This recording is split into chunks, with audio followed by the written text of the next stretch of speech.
আমাদের জীবনে আমরা যখনই এমন কোনো মানুষের সাথে পরিচিত হই যে বয়সে, পদে এবং আর্থিক দিক থেকে আমাদের থেকে পিছিয়ে, তখন আমরা সবাই খুব হীন নজরে তাদের দিকে দেখি। মনেই করি না যে সেই ব্যক্তির নিজস্ব একটা অস্তিত্ব রয়েছে, তার নিজেরও একটা মাহাত্ম্য রয়েছে। আমাদের মনেই হয় না যে আমাদের সামনে দাঁড়িয়ে থাকার যোগ্যতা আছে তাদের। চলুন আপনাকে একটা প্রশ্ন করি, শূন্যের নিজস্ব মূল্য কোথায়? আপনি বলবেন কিছুই না। শূন্যের আবার নিজস্ব মূল্য কোথায়? কিন্তু যখন এই শূন্যই কোনো সংখ্যার সাথে এসে যুক্ত হয়ে যায়, কোনো অঙ্কের সাথে এসে যুক্ত হয়ে যায়, তখন তার মূল্য অনেক গুণ বৃদ্ধি পায়। অর্থাৎ এই শূন্যের মূল্য অবশ্যই আছে। আর আমাদের জীবনেও এমন কিছু ব্যক্তি থাকেন, তাদের দেখে মনে হয় যে এদের কোনো মূল্যই নেই। কিন্তু যখন এই ব্যক্তি কারোর সাথে এসে জুড়ে যান, তখন তার মূল্য সেই ব্যক্তির বৃদ্ধি ঘটায়। এই সংসারে এমন কোনো ব্যক্তি নেই যার কোনো মূল্য নেই। যদি আমরা ধনুকের কথা বলি, তাহলে তার জন্য একটি দড়ির প্রয়োজন হয়, যেটি প্রত্যঞ্চা হিসেবে ব্যবহৃত হয়। যদি এই প্রত্যঞ্চা না থাকে, তাহলে ধনুকের কোনো মূল্যই থাকে না। যদি প্রত্যঞ্চা না থাকে, তাহলে ধনুকের অস্তিত্ব অসম্পূর্ণ থেকে যায়। এই সংসারে যে কোনো ব্যক্তি হোক বা যে কোনো বস্তু হোক, প্রত্যেকের নিজস্ব একটি মূল্য আছে। তার সম্মান করুন, সামনে অগ্রসর হন, আর আমার সাথে ভালোবেসে বলুন, রাধা রাধা। সুখ, দুঃখ এবং শক্তি, এই তিন হলো এই সংসারের ত্রিদেবের মতো। আমাদের জীবনে যা কিছু ঘটছে, এই তিনটির ভিত্তির উপরেই হচ্ছে। আসলে এই সংসারের একটা নিয়ম আছে, যখনই আপনি কিছু লাভ করেন, এই সংসার আপনার পরীক্ষা নেয়।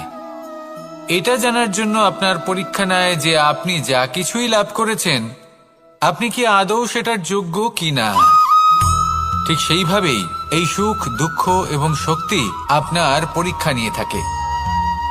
যখন সুখ আসে, তখন সে আপনার পরীক্ষা নেয় যে আপনার মধ্যে অহংবোধ জাগ্রত হয়নি তো। যদি অহংবোধ চলে আসে, তাহলে সুখ সেখানেই সঙ্গ ত্যাগ করে।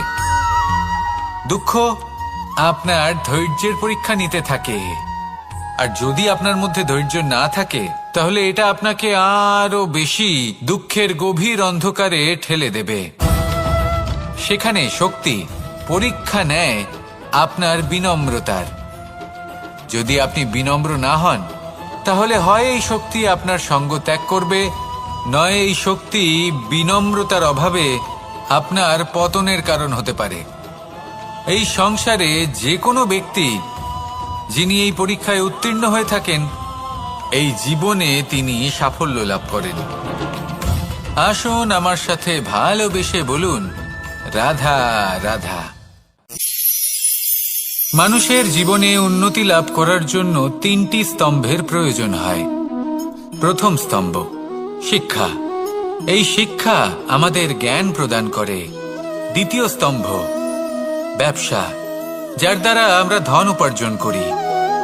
তৃতীয় স্তম্ভ হলো আমাদের ঈশ্বর, আমাদের ইষ্ট। এনার সাথে যদি আমরা জুড়ে থাকতে পারি, তাহলে এমন একটা মানসিক বল আপনি লাভ করবেন, যেটা এই সংসারে আর কোথাও পাওয়া সম্ভব নয়।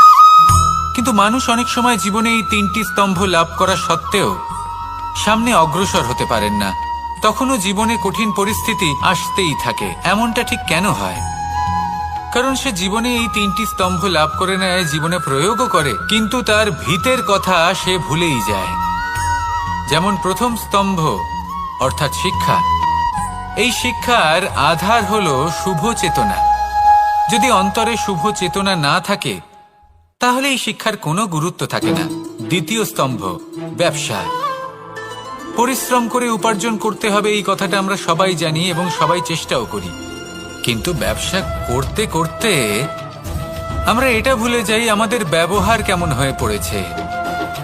এই ব্যবহার যদি শুভ হয়, তাহলে আমাদের উপার্জন আস্তে আস্তে একটা স্থির জায়গায় এসে পৌঁছবে। এবং তৃতীয় স্তম্ভ আমাদের ভগবান। যদি ওনার শরণে আপনি যেতে চান, তাহলে তার পূর্বে নিজের মা বাবাকে সেবা করুন। তাদের যত্ন করুন, তাদেরকে ভালোবাসুন, কারণ ওনারাই হলেন এই সংসারে আপনার সব থেকে বড় ইষ্ট।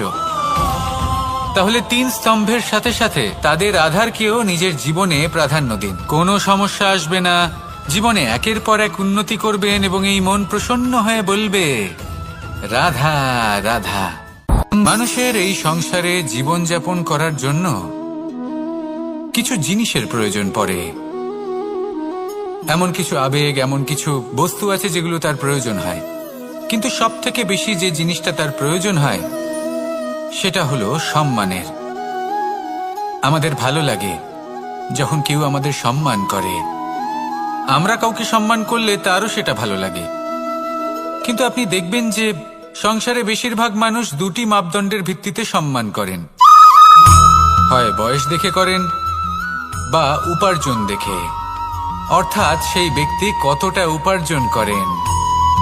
এবার ভেবে দেখুন, এটা আবশ্যক নয় কারোর বয়স যদি বেশি হয় তার বুদ্ধিও ততটাই বেশি হবে।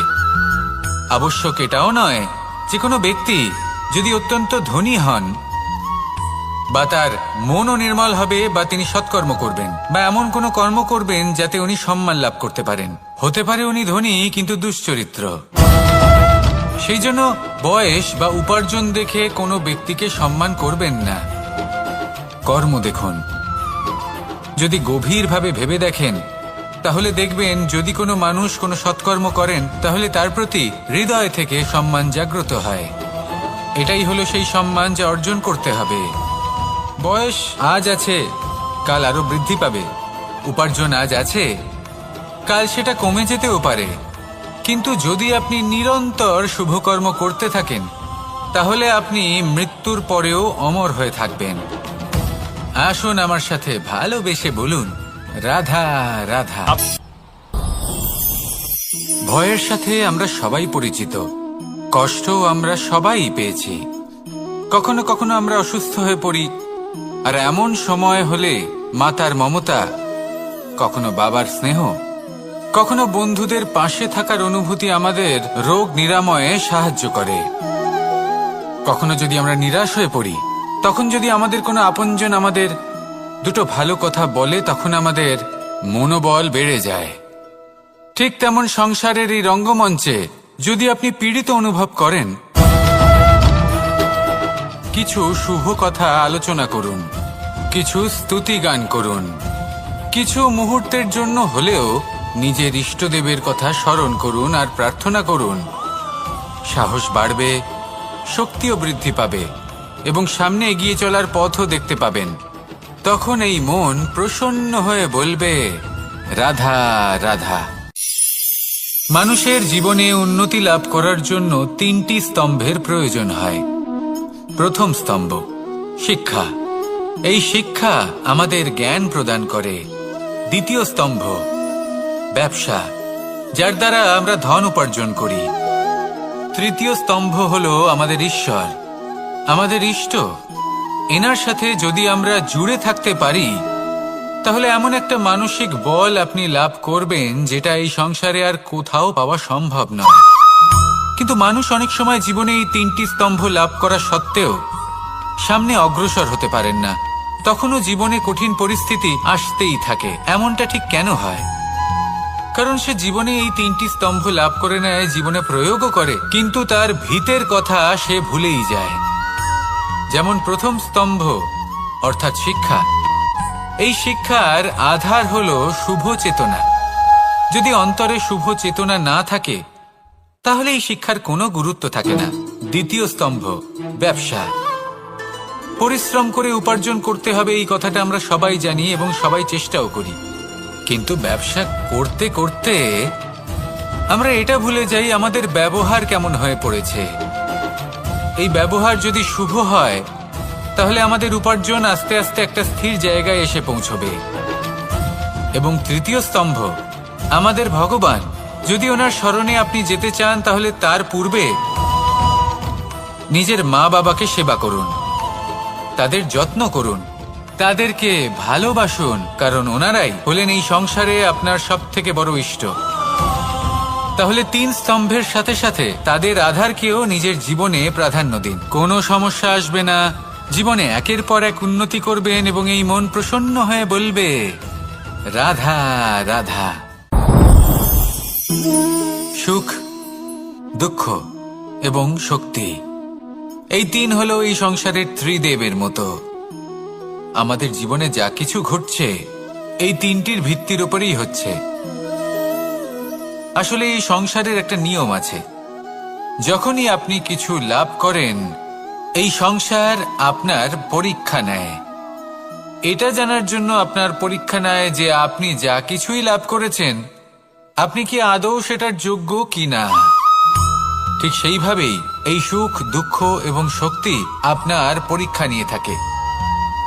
যখন সুখ আসে তখন সে আপনার পরীক্ষা নেয় যে আপনার মধ্যে অহংবোধ জাগ্রত হয়নি তো।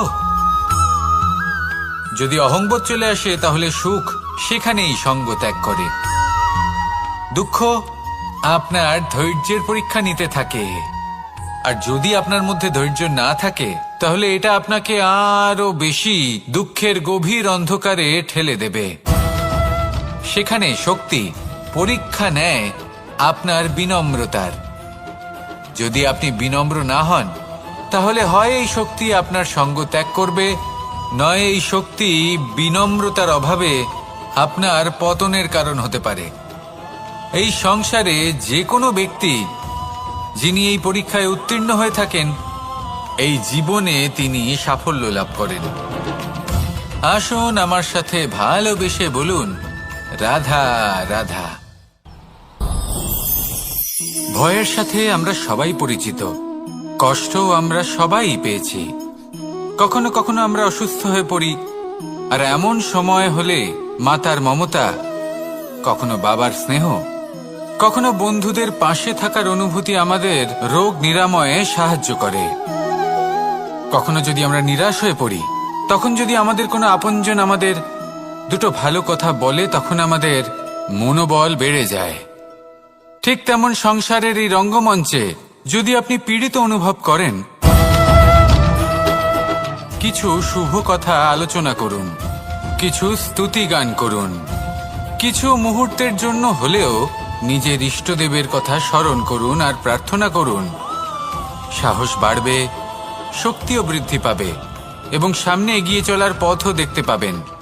তখন এই মন প্রসন্ন হয়ে বলবে, রাধা রাধা। এই সংসারে কখনো কোনো ব্যক্তিকে তার বাইরের পোশাক দেখে বিচার করার চেষ্টা করবেন না, এটা খুব বড় ভুল করবেন। যেমন আমরা জীবনে অনেক সময় এমন করি, ধরুন কোথাও একটা গাছ দেখলাম, খুব বিশাল আকারের একটা গাছ যেটা মাটির থেকে অনেক উঁচুতে পৌঁছে গেছে, যার বিশাল শাখা আছে। সেগুলো দেখে আমরা ভাবি যে এই গাছে হয়তো কত সুস্বাদু ফল আছে, আমরা সেই গাছের পরিচর্যা করতে থাকি।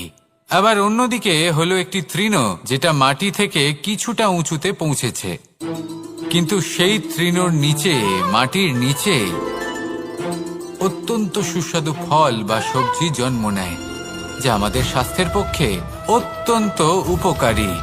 সেই জন্য কখনো আবরণ দেখে কাউকে বিচার করতে চেষ্টা করবেন না। তার বদলে এটা বোঝার চেষ্টা করুন যে আপনার সামনে যে ব্যক্তি আছে বা বস্তু আছে তার বিশেষত্ব কি। যদি এই বিশেষত্ব বোঝার ক্ষমতা আপনি অর্জন করেন, যদি এই শিল্প আপনি নিজের ভেতরে জাগ্রত করেন, তাহলে এই সংসারে বিশেষত্ব কি সেটা আপনি জানতে পারবেন।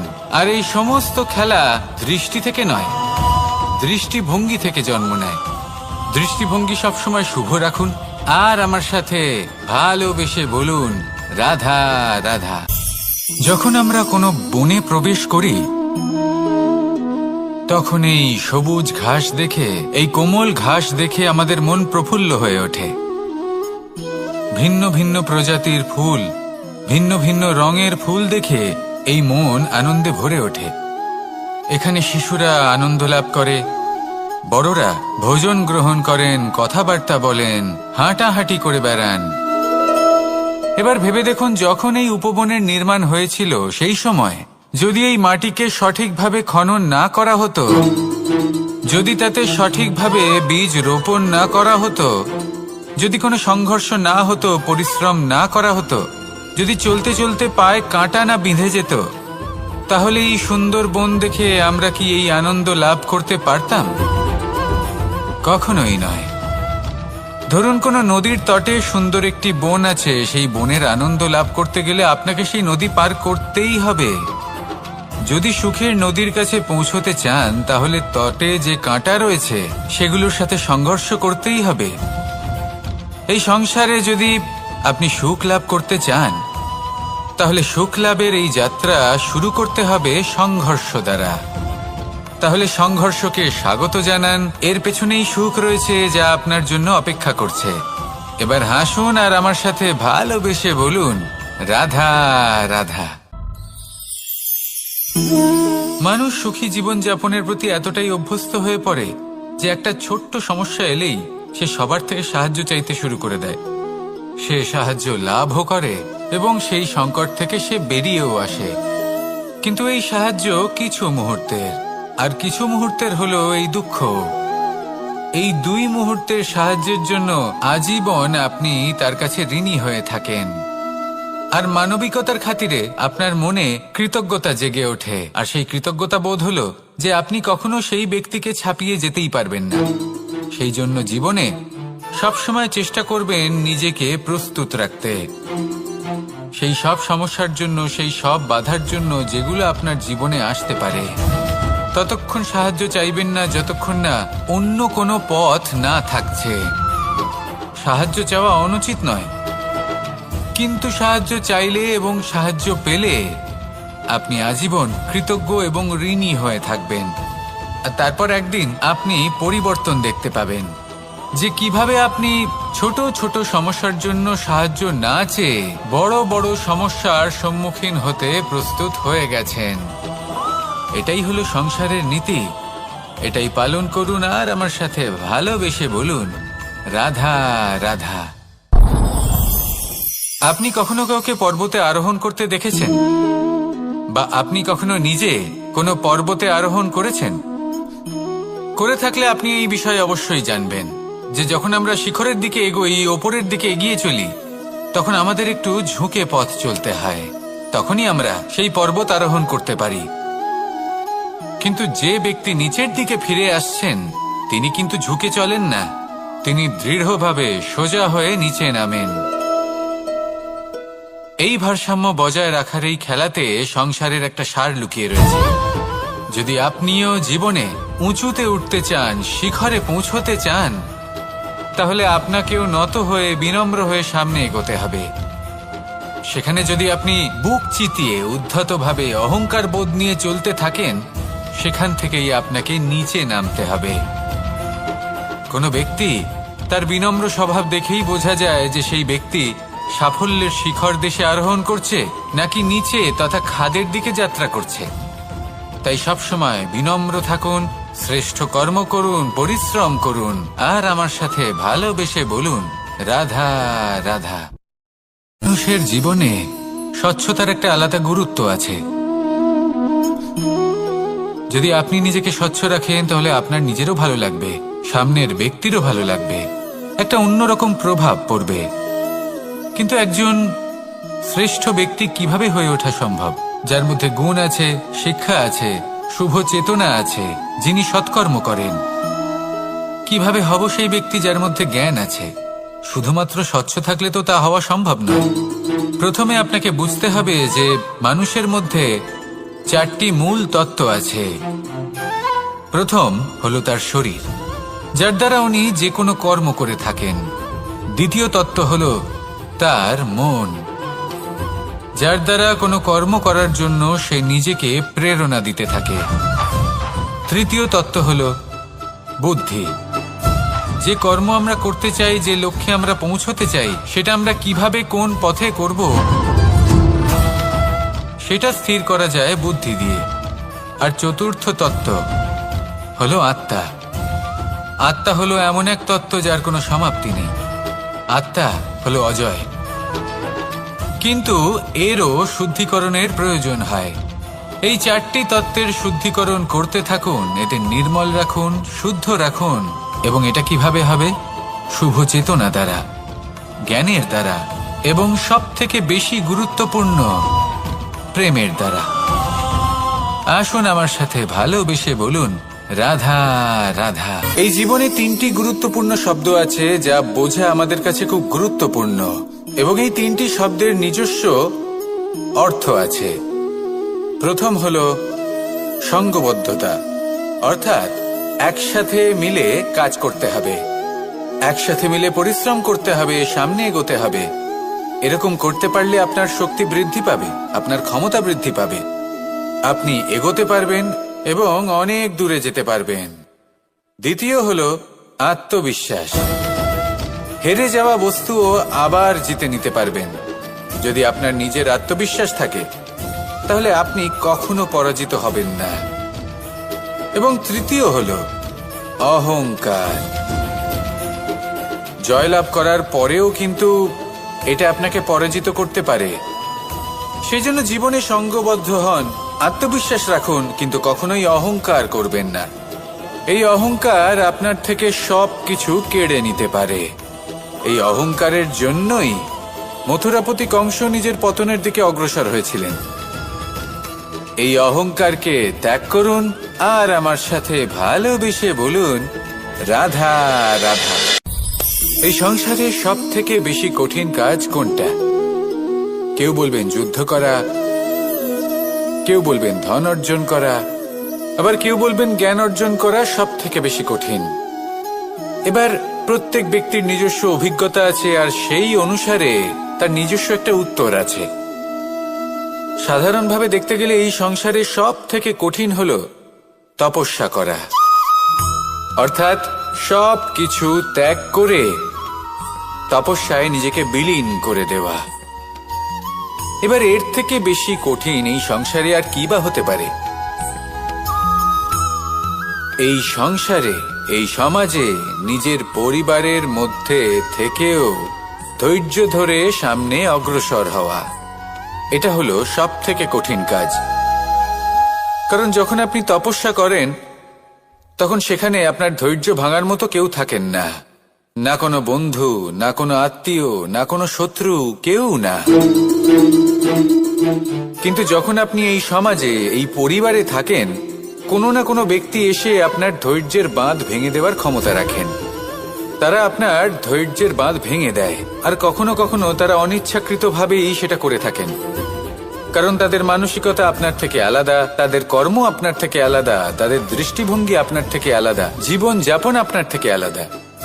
সেক্ষেত্রে আপনি ধৈর্যচ্যুত হন, প্রসন্নতা আপনার থেকে ছিনিয়ে নেওয়া হয়। সেই জন্য এই সংসারে, এই পরিবারের থেকেও ধৈর্য ধরে সামনে অগ্রসর হওয়া কোনো পর্বতের শিখরে গিয়ে তপস্যা করার থেকেও অনেক বেশি কঠিন। আর যে ব্যক্তি এই সমাজেই, এই পরিবারে, সেই সকল মানুষের মধ্যে থেকে গিয়েও ধৈর্য ধরে অগ্রসর হতে থাকেন, যারা এই কাজটা শিখে নিতে পারেন, তারাই কিন্তু জীবনে আনন্দ লাভ করতে পারেন। এই ধৈর্যই শেষে আপনার জীবনে প্রসন্নতা বহন করে আনবে। তাই ধৈর্য ধরে জীবনের পথে অগ্রসর হন আর আমার সাথে ভালোবেসে বলুন, রাধা রাধা। আমরা যখনই কোনো গাছের চারা রোপণ করি তখন সবার আগে পরীক্ষা করে দেখি যে যেখানে আমরা চারা রোপণ করতে চলেছি সেখানকার মাটি আদৌ উর্বর কিনা, সেই মাটি সেই চারাকে বাড়তে সাহায্য করবে কিনা।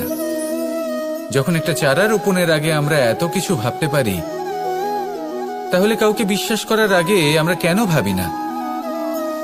জীবনে কখনো এই বিশ্বাসরূপী চারা কোথাও রোপণ করার আগে বোঝার চেষ্টা করুন যে যার ওপর আপনি বিশ্বাস করতে চলেছেন সে কি আদৌ আপনার বিশ্বাসের যোগ্য কি না।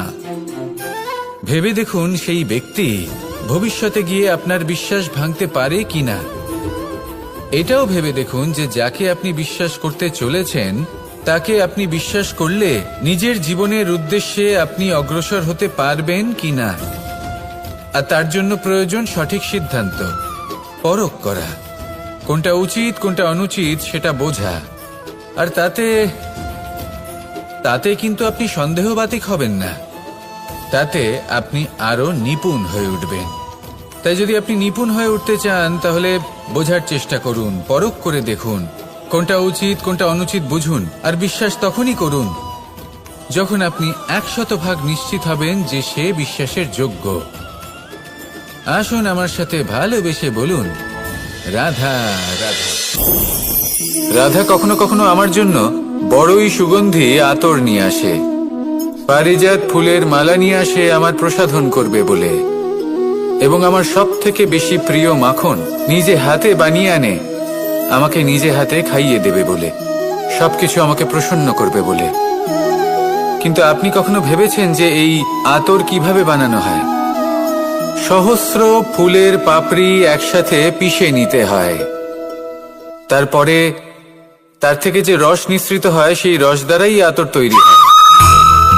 অনেক সংখ্যক ফুলকে অসীম যন্ত্রণা ভোগ করতে হয়, তবে তারা আমার প্রসাধন সামগ্রী হয়ে উঠতে পারে। দুধ থেকে মাখন তৈরি করার জন্য কতটা পরিমাণ মন্থন সহ্য করতে হয় সেটা আপনি জানেন। ঠিক সেই রকমই হলো আমাদের জীবনও। বিপদও আসে, কঠিন পরিস্থিতিও আসে, এর সম্মুখীন হতে শিখুন। মনে রাখবেন, আপনি হলেন সেই দুধ যাকে মন্থন সহ্য করতে হবে মাখন হয়ে ওঠার জন্য।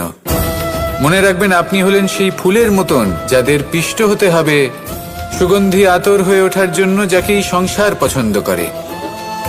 কখনো কখনো জীবনে আপনার সাথে খারাপ শুধুমাত্র এই কারণে ঘটে যাতে আপনার শ্রেষ্ঠ রূপ এই সংসারের সামনে আসতে পারে। শুধুমাত্র কঠিন পরিস্থিতি এবং বিপদকে একটা সুযোগ হিসেবে দেখার চেষ্টা করুন। আপনার জন্য এই সংসার বদলে যাবে, সংসারকে দেখার দৃষ্টিভঙ্গি পাল্টে যাবে, আপনার ভাগ্য পাল্টে যাবে, আর এই মন প্রসন্ন হয়ে বলবে, রাধা রাধা। পাশা নামক এই খেলাটি আপনারা নিশ্চয়ই খেলেছেন, না খেলে থাকলে দেখেছেন, আর যদি দেখেও না থাকেন তাহলে নিশ্চিত রূপে শুনেছেন। মহাভারতের এই মহাযুদ্ধ কোথাও না কোথাও এই পাশা নামক খেলার কারণে হয়েছিল। পাশার এই বিচিত্র খেলা, দান, এইসবের কারণে কেউ নিজের মাথায় রাজ মুকুট পরিধান করেছিলেন, আবার সেখানে পরাজিত হওয়ার জন্য কাউকে বনবাসও ভোগ করতে হয়েছিল। কিন্তু এই খেলা সমাপ্ত হওয়ার পরে সমস্ত ঘুঁটি আর এই পাশার ছক একই পুটলিতে স্থান পেল। এটাই হলো আমাদের জীবন। এই সংসারে আমরা জয় পরাজয়ের বিষয়ে এতটাই ভাবি, এত চিন্তা করি যে এই জীবনের খেলার আনন্দটাই উপভোগ করতে পারি না। আর অবশেষে কি হয়? কেউ জয়ী হন, কেউ পরাজিত হন, কিন্তু দুজনেই একই স্থানে পৌঁছে যান। প্রত্যেক ব্যক্তি মৃত্যুর পরে একটি নির্দিষ্ট স্থানেই পৌঁছতে বাধ্য, কিন্তু ততক্ষণ এই জীবন, এই খেলা, তার আনন্দ উপভোগ করুন। এই সংসারে সেই ব্যক্তি শ্রেষ্ঠ স্থানে পৌঁছতে পেরেছেন যিনি এই সংসারকে প্রকাশ প্রদান করেছেন, যিনি কখনো জয় পরাজয় এ বিষয়ে ভাবেননি, শুধু এই জীবনের খেলার আনন্দ উপভোগ করেছেন। এটাই আপনিও করুন, আর আমার সাথে ভালোবেসে বলুন, রাধা রাধা। প্রত্যেক মানুষ নিজের জীবনে দুঃখ অনুভব করেন। প্রত্যেকের দুঃখ আলাদা হতে পারে। কারোর মনে এই দুঃখ থাকে যে সে তার বাবা মায়ের সব ইচ্ছে পূরণ করতে পারেননি। কেউ এটা ভেবে দুঃখ পান যে সে চিরকাল সদাচার করেছেন, সৎকর্ম করেছেন, কিন্তু তাও তাকে দুরাচারী বলে মনে করা হয়। কেউ এটা ভেবেও দুঃখ পান যে তার সামনে যে ব্যক্তি রয়েছেন তার চোখে তিনি শত্রু হয়ে উঠেছেন বা দুষ্ট হয়ে উঠেছেন, যেখানে তিনি হয়তো কোনো অনুচিত কাজই করেননি। এবার এই সমস্ত বিষয় নিয়ে ভেবে নিজের ব্যক্তিত্ব নিয়ে সন্দেহ প্রকাশ করবেন না। যদি নিজের ব্যক্তিত্ব নিয়ে কোনো সন্দেহ থেকে থাকে তাহলে কর্ম সংক্রান্ত প্রশ্ন করুন যে আপনি যা করেছেন তাতে কি উচিত ছিল, কি অনুচিত ছিল। যেটা প্রয়োজন সেটা এটা বোঝার যে আপনার অন্তর্মন, আপনার বিবেক আপনাকে কি বলছে, আর আপনার অন্তর্মন আর আপনার বিবেক আপনাকে যেটা করতে বলবে শুধু সেটাই করুন। আর তারপরে এই সংসার কি বলবে, কি ভাববে সেসব নিয়ে ভাবতে যাবেন না, কারণ এই সংসার তো ঈশ্বরকেও প্রশ্ন করে থাকে, ঈশ্বরকেও দোষী মনে করে। কখনো কখনো যখন কোনো ঘটনা মানুষের ইচ্ছা অনুযায়ী ঘটে না, তখন মানুষ এটা বলে যে হে ঈশ্বর, আপনি আমার পাশে থাকলেন না, আপনি বড়ই কঠোর, এটা আপনার দোষ। যেখানে বেশিরভাগ সময় হয়তো সে নিজেই নিজের কর্মফল ভোগ করছে, আর কখনো কখনো ঈশ্বর হয়তো তার জন্য আরো ভালো কোনো পরিকল্পনা করে রেখেছেন, কিন্তু মানুষ সেটা বুঝতে পারে না। তাই দিনের শেষে যেটা প্রয়োজন সেটা হলো নিজের মনের কথা বুঝতে হবে। আপনার বিবেক কি বলছে শুধু সেটাই করুন, আর সামনে এগোতে থাকুন। আমার সাথে ভালোবেসে বলুন, রাধা রাধা। পরিবর্তন, এটা হলো সৃষ্টির অমূল্য নিয়ম। এই সংসারে সবকিছু সময়ান্তরে পরিবর্তিত হয়, এই সময়ও পরিবর্তিত হয়। পরিবর্তন চিরকাল হয়ে এসেছে আর চিরকাল হতে থাকবে, কিন্তু এবার আমরা সেই পরিবর্তন কিভাবে লাভ করব যেটা আমাদের প্রয়োজন, যেটা আমরা চাই। আমরা জীবনে বিকাশ চাই। এই বিকাশ কিভাবে লাভ করতে পারি? এই প্রকৃতি কিন্তু আমাদের অত্যন্ত উত্তম উদাহরণ দিয়ে বুঝিয়েছে। একটি বিন্দুর উদাহরণ দিয়েছে যা ভবিষ্যতে একটা বিশাল নদীর আকার ধারণ করে। এটা কিভাবে হয়? মেঘ থেকে একটি বিন্দু ঝরে পড়ে সেই পর্বতের ওপর যেখানে হিম আছে। সেই হিমের সংস্পর্শে আসা মাত্র সেই বিন্দুর সাথে আরো বেশ কিছু বিন্দু যুক্ত হয়, তারপর তারা অগ্রসর হয়, আরো কিছু বিন্দু যুক্ত হয়, আস্তে আস্তে একটা ক্ষীণ ধারার রূপ ধারণ করে, এবং সেটাই ভবিষ্যতে আরো এগোতে থাকে। অনেকটা যাওয়ার পর যখন অনেক সংখ্যক বিন্দু একসাথে যুক্ত হয়, তখন সেটা বিশাল নদীর আকার ধারণ করে। এবার আমরা মানুষ বলে আমাদের সাথে এই নিয়মের অন্যথা হয় তা নয়। আমরাও এই প্রকৃতির অংশ, আমাদের ক্ষেত্রেও একই নিয়ম প্রযোজ্য। যখন পরিশ্রম করে অনেক সংখ্যক বিন্দু আমরা একত্রিত করব, তখনই পরিবর্তনের নদী প্রবাহিত হবে। প্রয়োজন হল নিরন্তর পরিশ্রম করা এবং ধৈর্য ধরা। এটা করতে থাকুন, জীবনে সবকিছু লাভ করতে পারবেন, কারণ প্রকৃতি আমাদের এটাই শিখিয়েছে, আর আমরা এই ব্রহ্মরই একটি অংশ, যার দ্বারা এই ব্রহ্মাণ্ড নির্মিত। আসুন আমার সাথে ভালোবেসে বলুন, রাধা রাধা। কখনো এই প্রকৃতির দিকে তাকিয়ে থাকবেন। এই প্রকৃতি অনেক ধরনের শিক্ষা দেয়।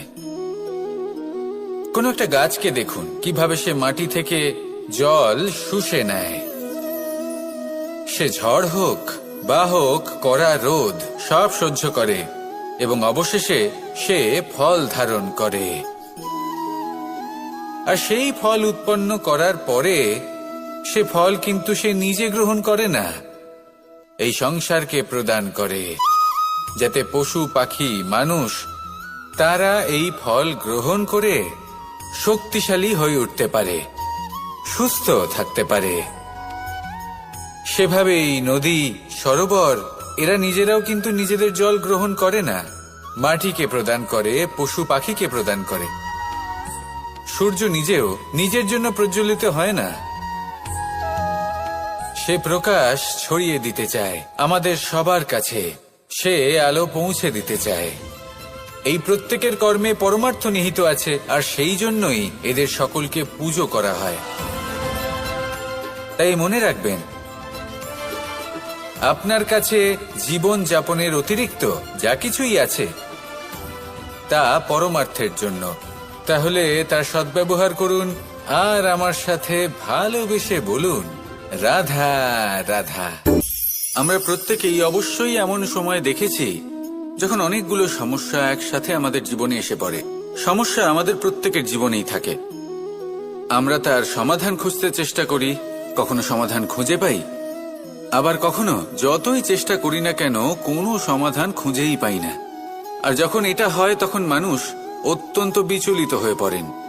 নিজের আত্মীয় স্বজন, নিজের বন্ধু বা সংসার, এদের ওপরে এই দোষ চাপিয়ে দেন যে এদের জন্যই এই সমস্যা এসেছে। এবার যদি আমি আপনাকে কোনো পরামর্শ দিই, তাহলে এটাই বলবো যে দৃষ্টিভঙ্গি পাল্টে দেখুন। এই দৃষ্টিভঙ্গি দিয়ে দেখুন যে এই সংসারে যে সমস্যায় আসুক না কেন তার জন্য কেউ দোষী নয়, না আপনি না অন্য কেউ। এই পুরো খেলাটাই আপনার মানসিকতা, আপনার দৃষ্টিভঙ্গির, আপনার মনের। কিভাবে বোঝাচ্ছি? যখন আমাদের মন শক্ত থাকে তখন কঠিন থেকে কঠিনতর পরিস্থিতিও আমাদের জীবনে খুব বেশি হলে প্রতিস্পর্ধা হয়ে থেকে যায়। সেখানে যদি আমাদের মন দুর্বল থাকে, তখন অল্প কঠিন পরিস্থিতিও আমাদের কাছে খুব বড় সমস্যা হয়ে যায়, তাই না?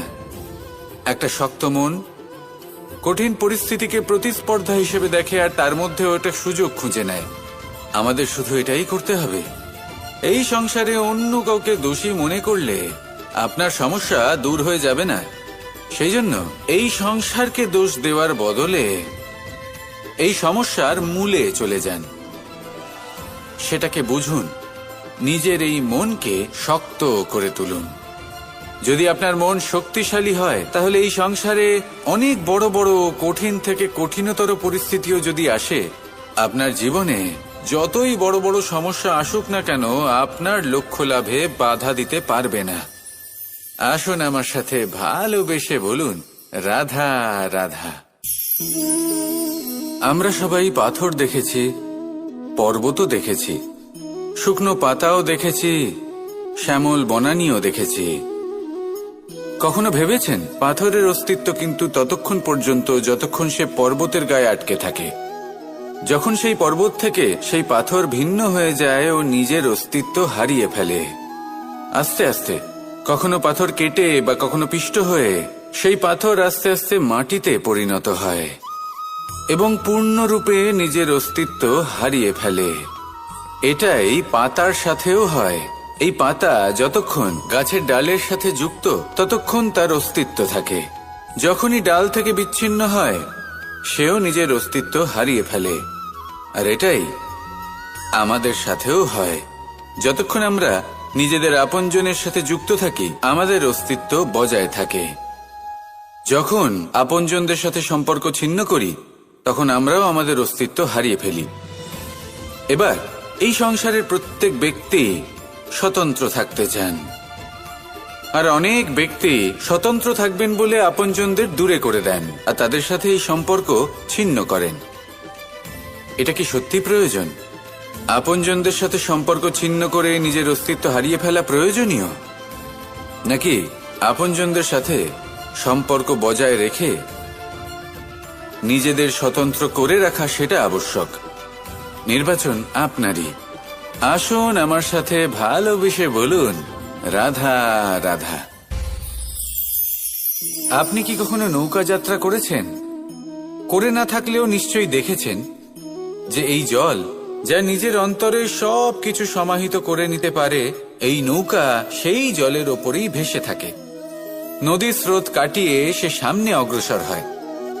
কিন্তু যদি এই নৌকায় কোনো ছিদ্র হয়, তাহলে কিন্তু সেই নৌকা ডুবে যাবে। আর এতে কোনো তফাৎ হবে না যে সেই ছিদ্র ছোট নাকি বড়, নৌকা ডুবে যাবে। এই ছিদ্র হলো আমাদের জীবনে আমাদের অপগুণ, আমাদের দোষ, আমাদের বিকার। কখনো এটা ভাববেন না যে এই দোষ খুবই ছোট, এতে কিছুই যাবে আসবে না।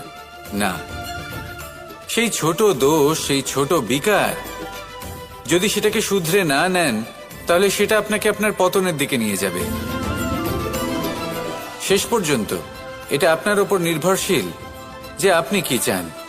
আপনার জীবনের এই নৌকা এভাবেই ডুবে যেতে দেখবেন, নাকি নিজেকে শুধরে নিয়ে সেই নৌকার সেই ছিদ্রটাকে ভরিয়ে তুলতে চাইবেন? নির্বাচন আপনার। আসুন আমার সাথে ভালোবেসে বলুন, রাধা রাধা। জল, জলই পৃথিবীতে বেঁচে থাকার জন্য আবশ্যক তো বটেই, কিন্তু এই জল আমাদের একটা অত্যন্ত গুরুত্বপূর্ণ শিক্ষা প্রদান করে। কখনো এই জলকে দেখেছেন? যে পরিস্থিতিতেই এই জল প্রবাহিত হোক না কেন, এর উপর যা কিছুই প্রভাব থাকুক না কেন, এর পথে যতই বাধা আসুক না কেন, তার মধ্যে থেকে ও নিজের পথ ঠিক বের করে নেয়, কিন্তু নিজের প্রবাহ থামতে দেয় না, ক্রমাগত অগ্রসর হতে থাকে।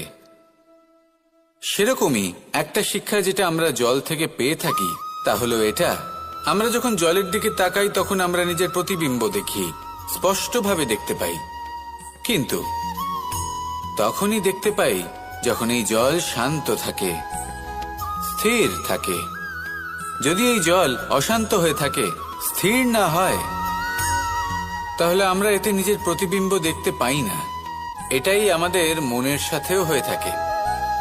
যখনই জীবনে কোনো সংকট আসে, যদি আমরা শান্ত মনে, স্থির মনে সিদ্ধান্ত নিই, তাহলে সেটা এমন একটা শীতল সিদ্ধান্ত হবে যেটা আমাদের ভবিষ্যৎকে একটা শ্রেষ্ঠ স্থানে নিয়ে যাবে। যদি এই মন অশান্ত হয়, বিচলিত হয়, পীড়িত হয়, দুঃখিত হয়ে থাকে, রুষ্ট হয়ে থাকে, তাহলে অনেক সময় আমরা এমন সিদ্ধান্ত নিই যেটা আমাদের জন্য অনুচিত প্রমাণিত হয়। যখন আপনি ক্রুদ্ধ ছিলেন বা দুঃখের বশে ছিলেন, তখন অনেক সময় হয়তো এমন সিদ্ধান্ত নিয়েছেন যেটার জন্য ভবিষ্যতে আপনি অনুশোচনা করেছেন। এবার দেখুন, এই আবেগগুলো থেকে আমরা পালাতে পারবো না, কিন্তু এই আবেগগুলো আপনার উপর কতটা প্রভাব ফেলবে সেটা আমরা অবশ্যই ঠিক করতে পারি। এই মনকে আমরা নিয়ন্ত্রণ করতে পারি। এটাই করুন, চিন্তা করুন, এই মনকে শান্ত রাখুন, স্থির হতে চেষ্টা করুন, আর তারপরে সিদ্ধান্ত নিন। আসুন আমার সাথে ভালোবেসে বলুন, রাধা রাধা।